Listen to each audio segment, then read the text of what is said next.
Welcome to Toy Business Unboxed, your gateway to the secrets of the toy industry. Here, Jason Shea, a toy entrepreneur and expert in the field. Every product we develop is really inspired by some of the real life experience that we have with our son. 60% of all toys last year were sold on Amazon, which is incredible. Be passionate about it because it's a road, it's a journey. Like when you have an idea that you think is like gonna somewhat like change the world, make things better, I'd say go for it. We'll guide you through the enchanting world of toy design, marketing, and manufacturing. Now let the unboxing begin. Hello, welcome to another episode of Toy Business Unboxed. Today, we're diving into with Enzo, the founder and CEO of CMYQ. From crafting innovation and achieving global recognition, Enzo and his brand have really redefined on how we think about educational play and also toys, especially with his product CMYQ's with award-winning product, which we'll also talk about. The uniqueness with his product design and how he was able to reach over 150 million social media viewers. I think social media is definitely a really strong play with Enzo's team. So thank you so much, Enzo, for being on our podcast today. Thanks for having me, Jason. Really excited to be here. Thanks for reaching out. I really enjoyed that intro that you just played because it's just being reminded of all the other people who are sharing the journey in this space. It's not something that I get to see very often. There's a lot of e-commerce businesses and other businesses that I know and that I'm friends with, but people in like the toy or educational space, you don't see that as often. So that was pretty cool. Yeah, thank you. And that is the focus of the podcast. So last year we have interviewed over 70 guests on the podcast, all in the toys and game space. Good job, man. Good job. This year we're trying to interview even more people this year to bring more stories of what is working and not working. And I think your story and your journey is also very inspirational for a lot of our listener as well. Can you start first sharing with our listener, how was this idea behind the CMYQ was born? And since you have a product, when you're sharing the story, maybe also show the product because it's hard to explain the product. We've got a bunch of our products. So this is a mega cube of a CMYQ. So as you can see, as you turn it around, is it magenta or yellow or cyan? And it's actually all three and none. So a CMYQ, it stands for cyan, magenta, and yellow, and it's a cube. And our business is named after the hero product, but we sell all different sorts of products that all have something to do with color theory, optics, geometry, physics in some way. You should be able to use our products to teach a variety of subjects. It doesn't always have to be about education, though. A lot of graphic designers, illustrators, things like that, they are interested in our products as well, just because of the color theory side of it. And then the third space we're in, which is probably the fastest growing, and it wasn't something that we intended, is special needs, specifically things like autism, like things like that. We never intended to be in that space, but people found our products. They found that it resonated with them. Either it helped them calm down, or it's like a meditation tool or something just to put your energy into. And so we've been developing there as well. Business started when my partner, my fiance, who is also my business partner, Gabrielle, during COVID, I think she was looking through TikTok or something like that. And she saw some videos on color theory. And my background is in engineering. I went to school for aerospace engineering. And she asked me to explain some facet of the universe. And I love color theory because it's really misunderstood as the role that it plays in wider science, because colors are actually part of the electromagnetic spectrum.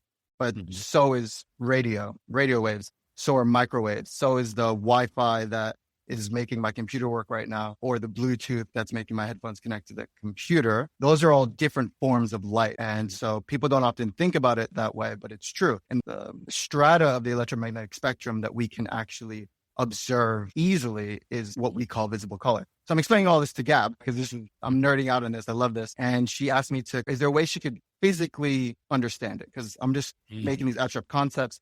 And there's these cool color mixing tools you can see online. And I've actually built a few for our website they're going to be released soon. But then I started looking into it. I was like, it would be cool to have something that combined colors, because a prism separates colors. You start with 100% of visible light, which comes out as white. And you put it into a prism and it'll separate the colors into their components. But there wasn't anything that did that in reverse. And I started looking it up and I saw that there were some artists back in the day, a guy named Vasa, who had these acrylic art installations in museums, and he would play with colored acrylic and mix the colors. So like from one angle, you saw the sculpture in a certain color, but from the other angle, it was a completely different color. I thought that was very cool. And I started looking into stained glass and how people have been layering different colors to create new colors in a physical sense for over 1,000 years. There's some Gothic cathedrals that use the same concept as my CMY cube that are centuries and centuries old, but there wasn't anything that you could hold that was a consumer product. Something that was made for the masses, not like an art piece or a cathedral. And so I got prototyping because I've always had a workshop.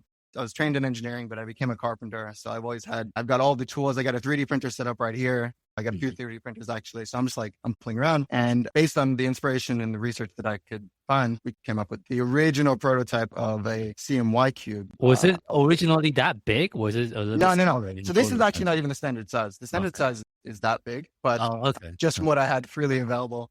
This is the Mega Cube. This is 8 times the volume, plus the dimension on the side. And so we had an original prototype. Gab and I both had businesses previously. I had a carpentry company and Gab had a handbag business. So we were experienced enough in business to know that we'd found something cool here, something kind of new, something that you couldn't find. And when I went to name it as the CMY Cube, that domain name was available. Okay. It's like cmycubes.com was available. And so if you know anything about e-commerce, finding a clean domain name that's tricky. That's gold. It was a gold mine. And when we saw that cmycubes.com was available, Gab and I kind of looked at each other. It must have been like 10 p.m. Looked at each other and thought, okay, let's just buy this domain name.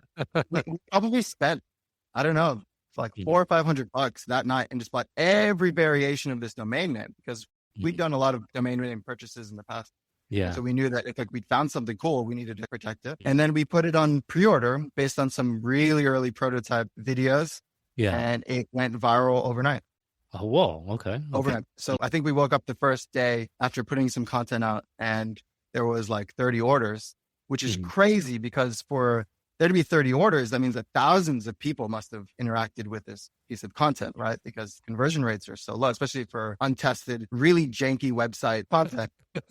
And then the next day there was like 100 orders. And the next day there was like hundreds of orders. And it went bananas. And at that point, we only had prototypes. You don't even have a physical product yet? Didn't have a physical product. Didn't have manufacturing facility for the product.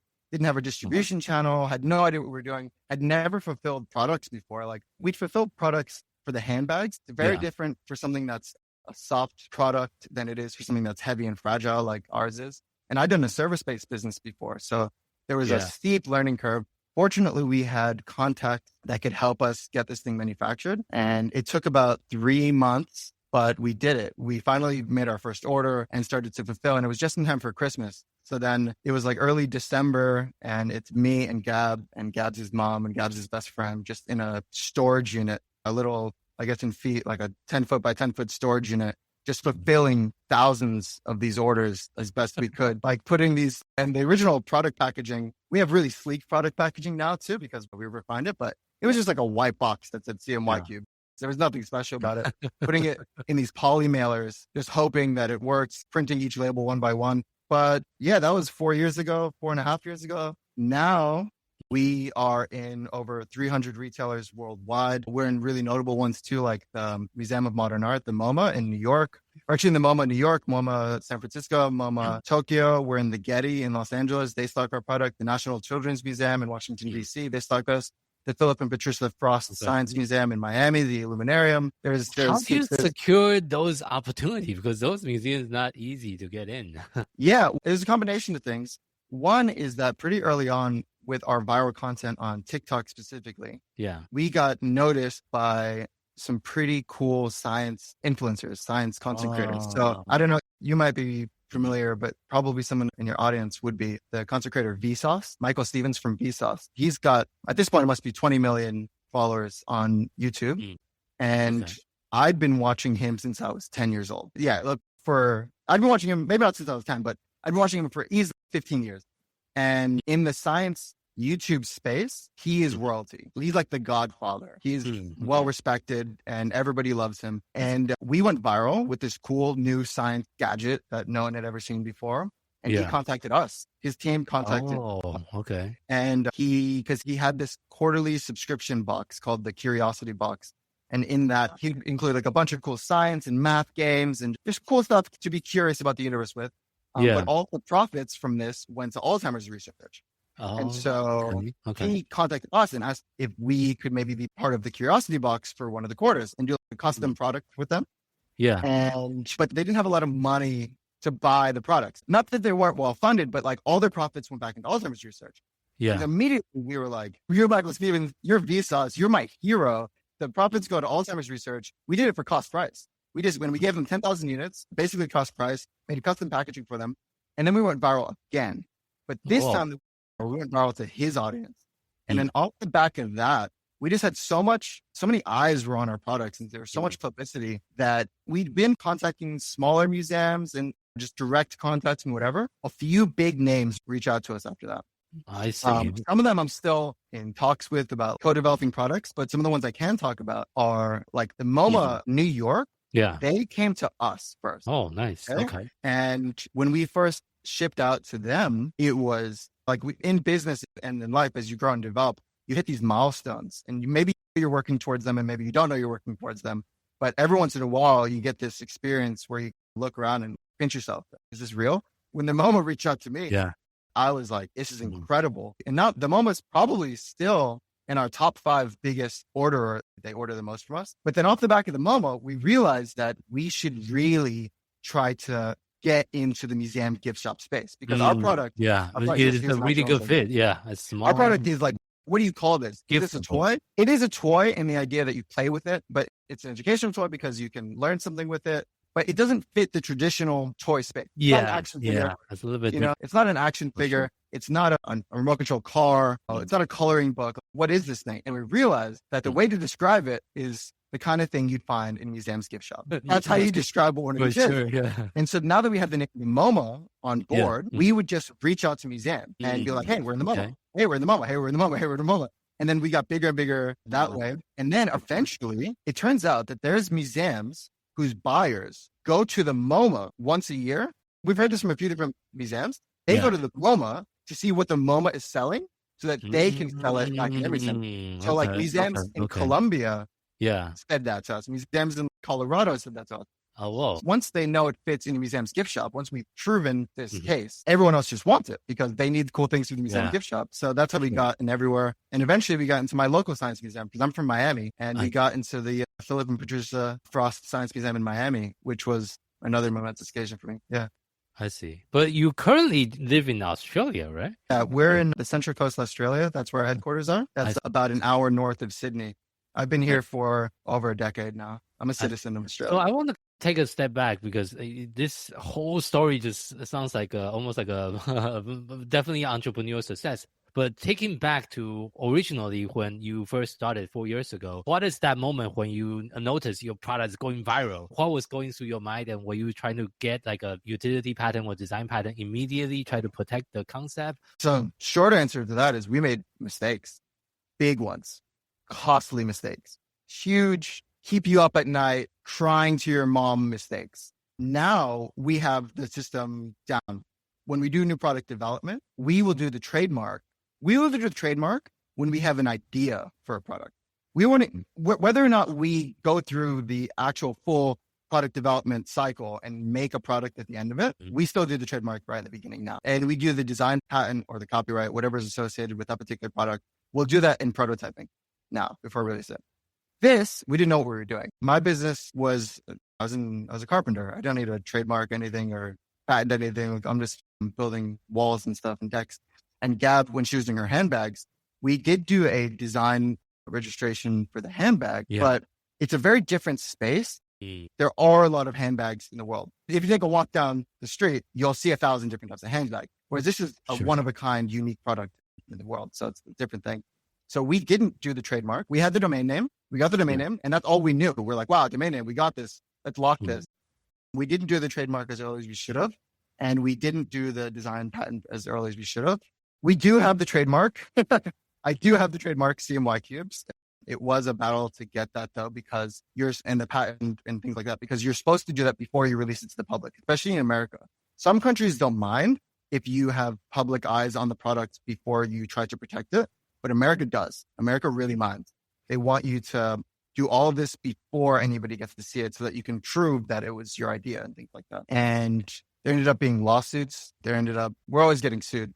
Not we're always getting sued, but like being in business, lawsuits are just kind of part of what happens. Well, we did go through some legal battles to get that. People wanted to cancel our trademark. We're actually in a legal battle right now where a counterfeit that's sold on Amazon that doesn't even pretend not to be a counterfeit. They used our photos. Oh my God. Okay?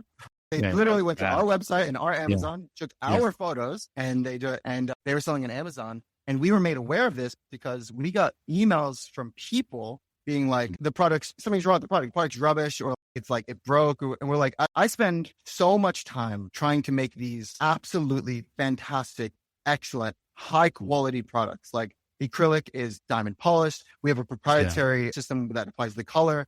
I spend a lot of time, and even in the shipping, like the box is designed to protect the product. So the kind of complaints that we were getting from people didn't make sense. And then we looked it up, and these people had never purchased from us. Like we look up their name, or like, what's your order number? What's your name? We're trying to go through this customer service process. They never ordered from us. And we traced it back to this apparently pretty prolific counterfeit on Amazon that was selling crap. If you'll excuse me saying, they were selling crap. And customers were thinking that they were buying our product, but they weren't. They were buying someone else's. And so then we got them taken down off of Amazon, which was like, it's a love-hate relationship with Amazon in general. But at least if you have the trademark, you have the patent, they will protect your IP for you. So they got taken down off of Amazon. And their response to that was to sue us for damages and to try to get our trademark canceled. And that's a legal battle that I'm in right now. But lawyers are very confident that we're going to win, and that they're just trying to annoy us to the point where we'll give in. But that's just not how this is going to go down. This is just part of what happens. So as far as did we protect things early on, we didn't have the systems in place that we do now, SOP, right? Sure. And standard operating procedures, where now there's steps, there's a timeline. We have our IP lawyers, we have our international lawyers, we've got our legal business lawyers. Like we have these relationships that we've developed. We know what that process looks like. And it's actually one of the pieces of advice that I give most often to new business founders or people that I coach is protect your IP early. Protect your IP first, protect your name, protect your products, protect it all first. And the pushback you get to that is that people have just started out. They don't even have a product that they can sell yet. And I'm asking them to spend $1,000 or $2,000 on some trademark or some patent. And that sucks. That's a big outlay for the average person who doesn't have a business, who just has an idea. It's a significant investment in oneself, right? It's a leap of faith, but you have to invest in yourself if you want to make something happen. And it's much cheaper than paying for lawyers that cost $400 an hour, which is what I pay right now. I pay for multiple lawyers that cost upwards of $400 an hour. So if you can just do it where you should, it's actually much cheaper in the long run. And much cheaper in the long run. It's a good stress test as well of whether or not you believe in yourself and whether or not you believe in your product. Will you spend the money on yourself? You know? Yeah, that's a good piece of advice. And since you're able to expand internationally so quickly with your brand, what are some of other lessons learned from that international expansion? Different from most companies, we started internationally. Oh, okay. It was a concerted effort about 1.5 or 2 years in to actually increase our presence in Australia. And probably for American listeners specifically, a strange idea because the American market is so enormous that you needn't expand internationally at the beginning. You can just sell to America, right? But it is a lot more normal for Australian companies, e-commerce companies. Australia is a small country. It's like 25 million people in the entire country. People don't realize that the geographical area of Australia is basically the same as the lower 48 of the United States. It's the same size, but it's got the population of Florida. And so while it is a strong economy and it punches above its weight, it is quite small. And so what Australian companies tend to do is ship to Europe, ship to the US, ship to Canada, Japan, South America, like everywhere like that. And because our marketing strategy in the beginning was go viral, period, full stop. There wasn't like an ad campaign on Facebook where we're like selecting Australia. We weren't doing that. It was just like, put this content out, whoever likes it's going to see it. And our first orders were international orders. Probably 2/3 of them were America. The lion's share of the rest would have been Europe. And then maybe there was like an Australian order here and there. Now, that was in the beginning. That just happened. We had to figure out what that meant. What I realize now, though, is that markets are different. Audiences are different. People are different in general. And that'll range from the kinds of products that they're interested in to what they expect to pay for a certain product. Like, for instance, we have a Japanese distributor and their pricing is quite different from what our pricing is in America say. Yeah, we've learned a lot along the way. For sure. And I want to kind of also piggyback on the success you have, especially with the viral content and with the amount of view. I think with some of the video, you gather like 100, some crazy number, like 150 million views. I think we're more than that now because that's actually an old figure. Were you just reaching out to influencer a lot? Or were you creating all the content in-house? What was your workflow and strategy to create so many viral content for the brand? So there's definitely a strategy, but I can't take credit for it in the slightest. I'm an engineer.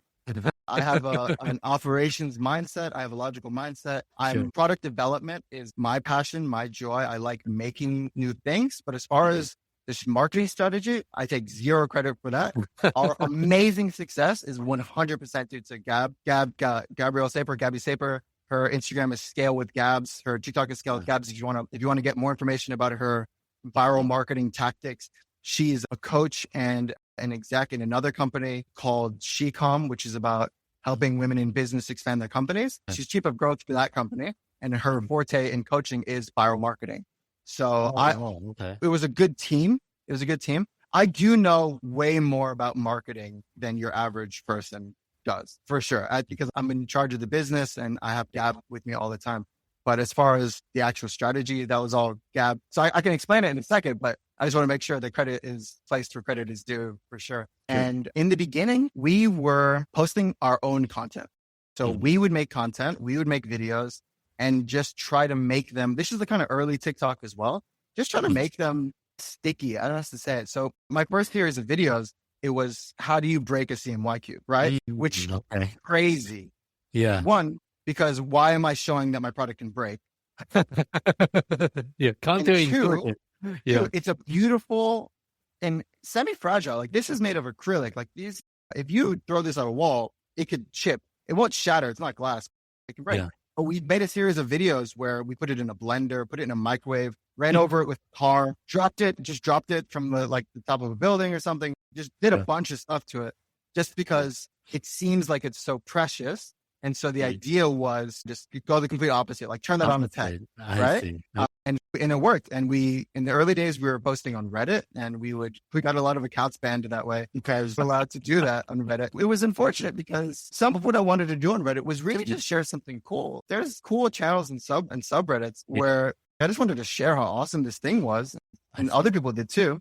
But then some of it just became a bit too marketing, right? And Reddit doesn't like that. So we switched and we started just doing mostly on TikTok. And the TikTok ones just went viral from these videos because you have a combination of something no one's ever seen before with an interesting marketing strategy. And all those videos shot in-house, or do you hire like a team? Originally, they were all shot in-house.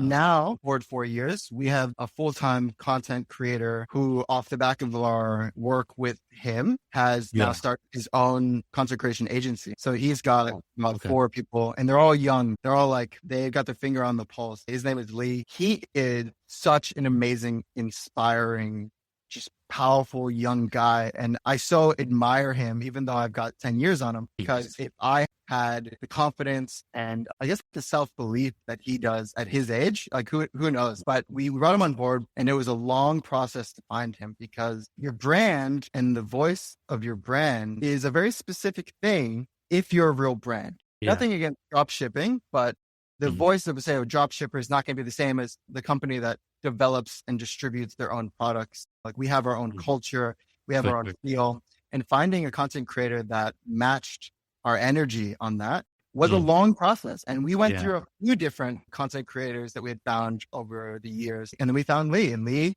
he spoke with our voice without us having to train him to do that. It was just, and that was just a long process of just going through content creators, getting content made. But once we found him, we went all in, which is why he's opened up his agency now. And so he has his team, and he selects the team, and they also have our voice, but he's still the main person.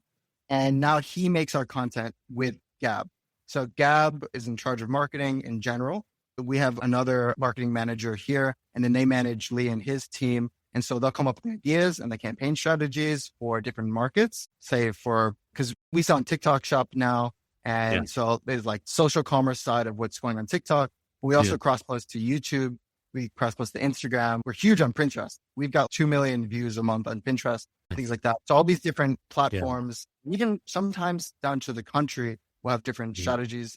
and But is Gab. Lee and his team working exclusively only for your brand, or he's also working with other brands? He has a couple of his own brands that he works Okay. on, but we're definitely the lion's share of what he's doing. I see. And yeah, so he makes the content for us and he does the editing and does the posting. Gab manages that and does the strategy where he's going with that. I see. It sounds like you have a really incredible team, which is very important to support the growth and We have your the vision. best team. Every single person that works with us and works on these projects are people that I admire and I respect and that I want to be more like in many ways. Like every single person, it's a delicate thing, the culture and the feel of a company, because a company is really just made a up group of people. Yes. or a person. And before I became a business owner or an entrepreneur, you look at these companies, these mystical beings, these concepts, these kind of nebulous things of success. And then the ones that you come into contact with most often are enormous companies like Apple, Google. You got these like, big hitters or like Mercedes, who knows? And they seem really faceless and anonymous, or at least they used to. Now you're getting more faces to the companies. Like we do see more of Tim Cook, we see more of Elon Musk and things like that. But you can forget from that viewpoint that there is no SpaceX. It's not it's not actually a real thing. It's a concept. What it is, a group of people who are cooperating in the same direction.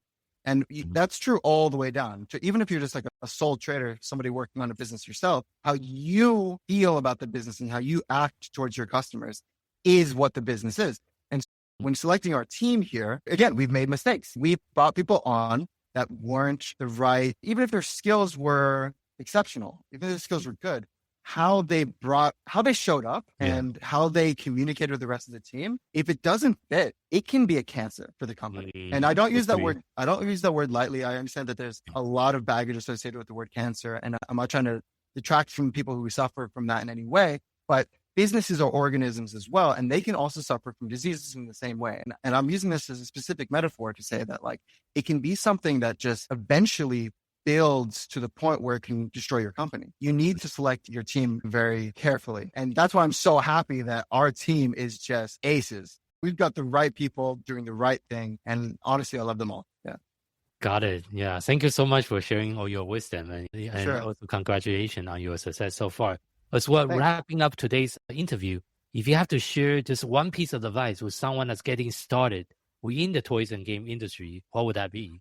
You're supposed to be afraid.